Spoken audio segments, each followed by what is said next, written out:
Je possède ces trois zooms qui ont en commun cette plage de focale de 18 à 105 mm. Est-ce qu'il n'y aurait pas double, triple emploi? Eh bien non. Je vais vous expliquer pourquoi je choisis tantôt l'un, tantôt l'autre.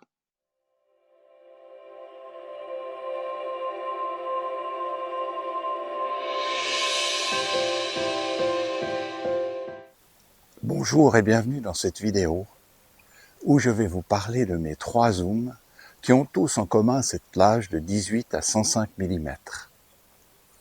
Et je vais vous expliquer pourquoi je pense garder chacun de ces zooms, chacun ayant sa propre utilité. Je profite d'une sortie pour vous parler de cela, d'une sortie au bord du lac. Je vous montre le décor, le soleil est en train de se lever là-bas à l'horizon. Et c'est vraiment, je suis dans un endroit magnifique. Au bord du lac, avec en face les Alpes, derrière lesquelles le soleil va pas tarder à se lever. Je suis à l'embouchure d'une rivière.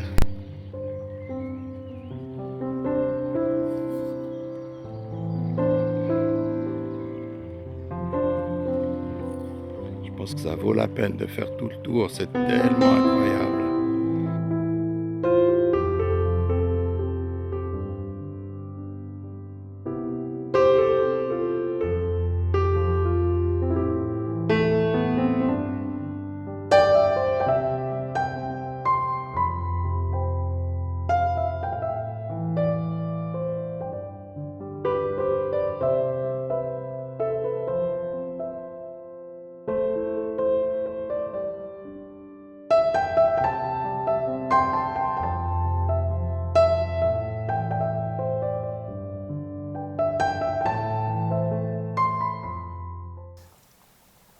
Je vais donc profiter de me trouver dans ce bel endroit, à ce beau moment, pour faire quelques images, et puis pour vous expliquer pourquoi j'ai ces trois zooms qui ont tous cette focale, cette plage de focale commune entre 18 et 105 mm. En préambule, j'aimerais vous dire que je suis un amateur de zoom. Il y a un peu débat, semble-t-il, entre ceux qui ne jurent que par les focales fixes et puis ceux qui, comme moi, n'utilisent pratiquement que des zooms.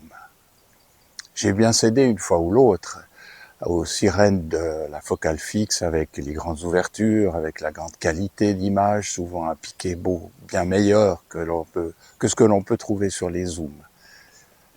Mais voilà, moi j'ai toujours eu l'habitude de travailler avec des zooms depuis en tout cas une dizaine d'années. Je suis familiarisé avec ce type d'objectif. Et puis, le genre de photo que je fais, la photo de paysage, ne nécessite pas forcément des grandes ouvertures. C'est la première chose qui fait que pour moi, une focale fixe se justifie, c'est pour pouvoir utiliser une grande ouverture, f1.4, f1.8, ce dont je n'ai pas besoin. Je ne sais pas si on les voit derrière moi, il y a des cygnes qui sont en train de s'envoler. En tout cas, on les entend, je ne sais pas si vous les entendez aussi.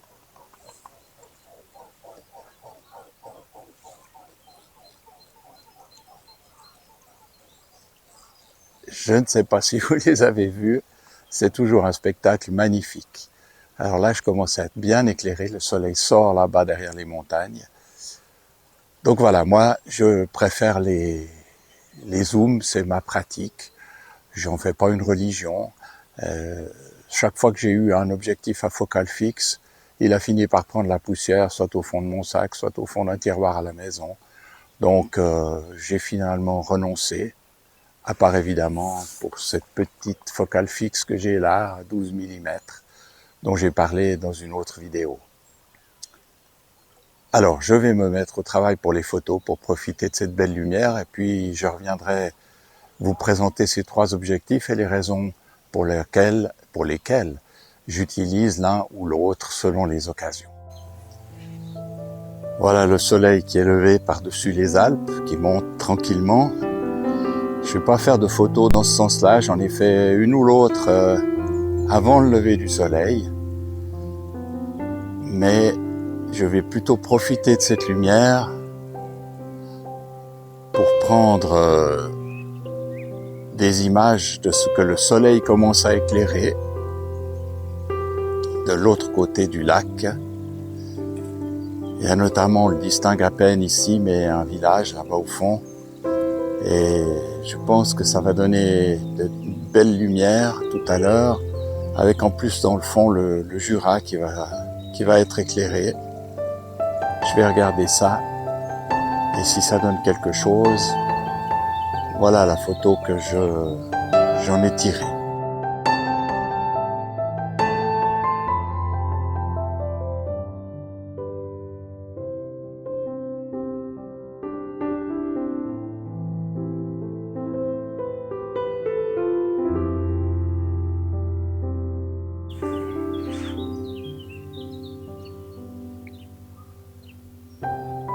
Le soleil est maintenant complètement levé, je suis en bonne compagnie, dans ce paysage toujours aussi magnifique.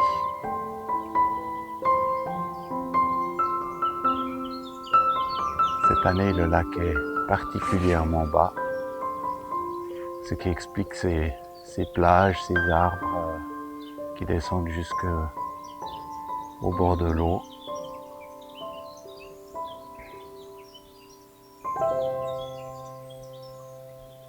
Donc, je possède 3 zooms.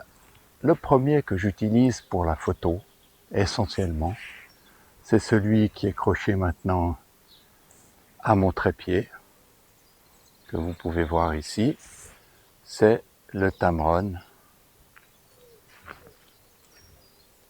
18-300 mm.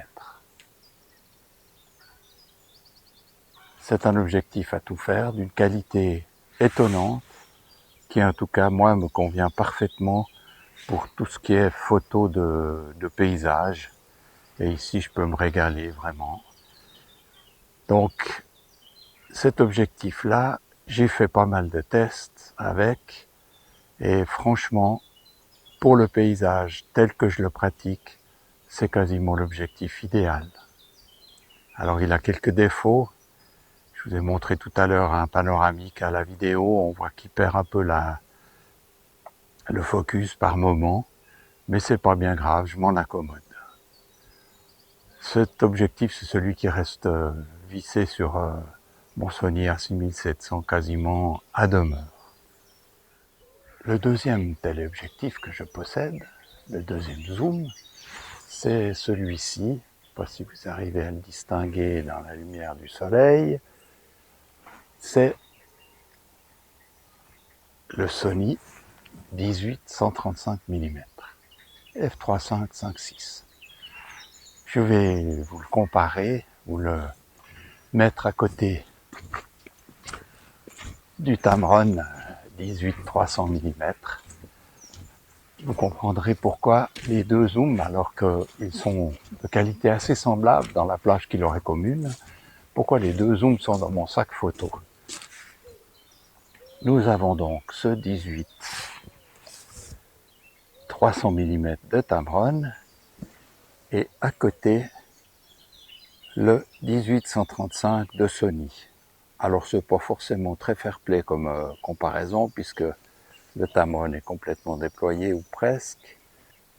Il n'empêche que les deux objectifs sont évidemment de taille et de poids très différents.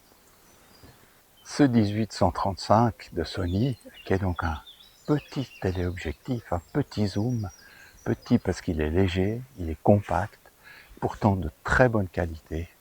Alors celui-là, c'est mon objectif discret, mon objectif vacances, mon objectif aussi photo de famille, parce que j'aime pas sortir avec un gros matériel quand je vais dans une fête de famille ou avec des amis et que je veux ramener quelques souvenirs un peu meilleurs, si je peux me permettre, que ce qu'on fait avec les smartphones, quoique aujourd'hui on arrive à des résultats étonnants.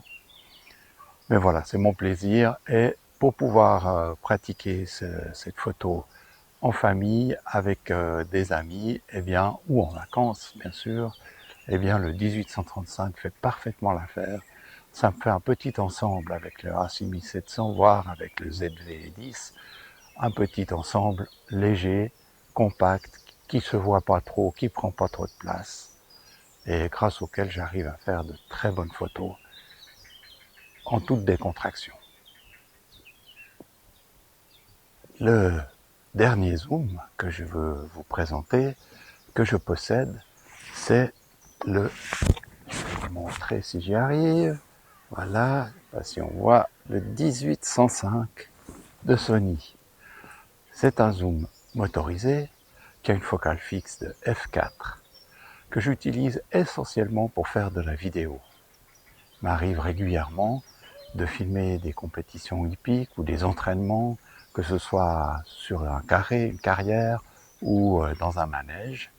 Et l'ouverture f4 est évidemment très intéressante quand la lumière manque.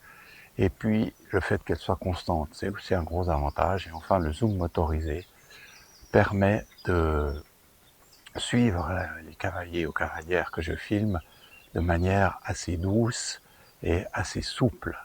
C'est un objectif qualitatif. Personnellement, j'ai fait quelques tests, je trouve qu'au niveau de la photo, de l'image, la qualité d'image, il est un tout petit peu en dessous du 18-135, mais peu importe, je ne peux pas faire la même vidéo avec le 18-135, même si la bague de zoom est assez souple, elle n'est jamais aussi souple que la motorisation de cet objectif. Voilà donc pourquoi je me trouve avec 3 objectifs. Un pour la photo de paysage, la photo sur trépied, la photo, oui, recherchée, où je me balade pour faire de la photo. C'est le Tamron 18-300. Celui-là, c'est le plus lourd des 3, mais en même temps, par rapport à un équipement équivalent au focal fixe, évidemment que c'est un objectif tout à fait léger et agréable à transporter, et quand même très qualitatif. Le 18-135 quand je veux sortir léger, et puis le 18-105 quand je veux faire de la vidéo.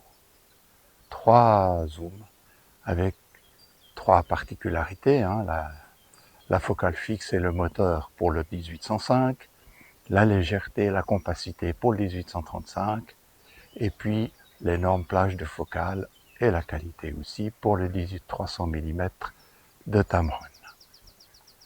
Je suis comme ça un peu couvert pour toutes les situations, et je ne trouve pas du tout ridicule le fait que les 3 objectifs partagent cette même plage de 18-105 mm. Il n'y en a pas un qui peut complètement remplacer l'autre. Et c'est pour ça que je vais continuer à utiliser ces 3 objectifs, chacun en fonction de ses spécificités. Nous voilà au terme de cette vidéo, j'espère qu'elle vous aura intéressé. Si c'est le cas, n'hésitez pas à m'offrir un petit pouce en haut, c'est un encouragement bienvenu. Et puis à vous abonner pour découvrir les prochaines vidéos que je ne manquerai pas de publier. Comme je vous l'ai dit au début de la vidéo, c'était une sortie photo ce matin, j'en ai profité pour parler de ces objectifs, mais la raison principale de ma sortie, c'était la photographie. Si j'ai réussi à sortir 1 ou 2 images plaisantes, je vais vous les montrer maintenant. Encore merci d'avoir visionné cette vidéo. Je vous dis à bientôt et salut bien.